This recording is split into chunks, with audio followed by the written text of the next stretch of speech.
We have a new development on our live matrix, which I'm very excited to show you. It's regarding put warrants, which are pink in color.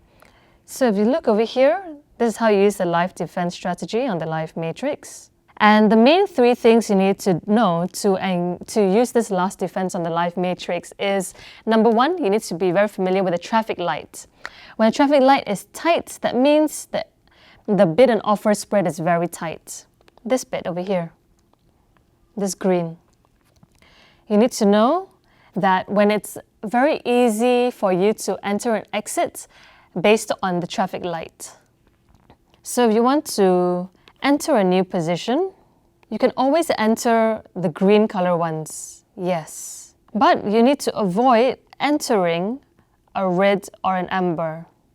If you want to exit a position, you can exit a position, say if you've already bought and you want to sell, you can always exit on all three because the bid price is maintained, the bid price doesn't move. And sometimes you may even have bonus profit if you exit on a orange and red, because like I said, the spread, the issuer has increased the ask.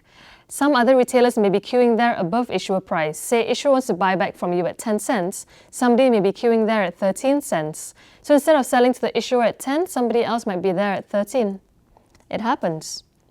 Who's saying no to bonus profit, right? That's why you need to know about the traffic lights, the green and the white. So the special part about the Kenanga Live Matrix is that we've actually chunked them together. We've chunked the prices together. That means, if you notice here, this is the underlying price, this is the underlying bid, underlying ask, warrant bid, Supermax C98 bid, Supermax C98 ask. And over here, what happens is, whenever it's the same price, for warrants, they're the same. 140, 140, 140, 140, 140, 141, 141, 141. So it's very easy to see when the price of the warrants will flip. And you can tell how many ticks this warrant is just by looking at the live matrix. That's why it's so vital. 1, 2, 3, 4, 5, 6, 7. That means it's 7 ticks. And this is part of the MESTI strategy on tick sensitivity. When you want to use the last defense, something very easy that you can consider is Supermax is currently at 23, 23.2. If you want to enter at the price before it flips, sometimes you can consider entering here at 141, because say, what for you enter over here?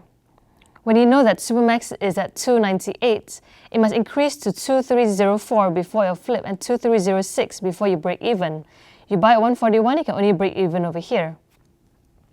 So you might as well wait till the last possible moment, which is here, and see whether the sellers clear out, if there's a lot of sellers heavy selling, and then buy at the last moment, immediately break even. You can even plot your target prices. You know that Supermax is only the Supermax C98 is only gonna flip to 142, when correspondingly Supermax is at this price, 23.18, 23.20.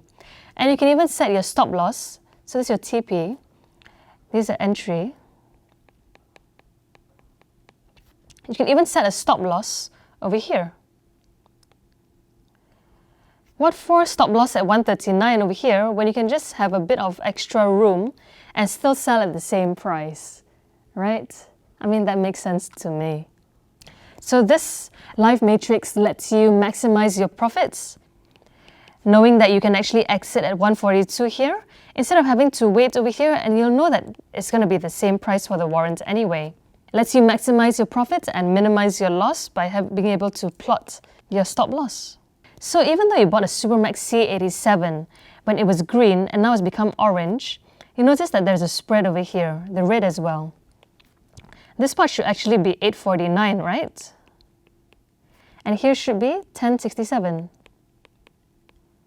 Say the issuer has run out of inventory, they will increase the ask. This is the increase the ask part that I always mentioned. This is your left hand, and the bid is your right hand.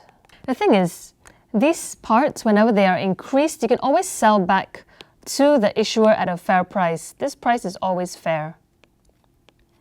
Every single price here is fair. We will always buy it back from you at the fair bid price. But the thing is, you shouldn't be buying warrants at 851 or 1074 when the bid price is so far away, right? It doesn't make sense. You buy at 1074, you only sell at 1066. So you can exit, but you shouldn't be entering. And finally, our new development, pink for puts. So to make it a bit different, we have an icon over here. For put warrants, the underlying goes up and the put price increases in the opposite way. So the benefit of puts is actually this. When you foresee that the underlying is going to come down 28.18 all the way to say 27.80, if you actually pick up a put at 43.5, you can be actually gaining 44. That's how puts work. And that's the last defense strategy on the life matrix.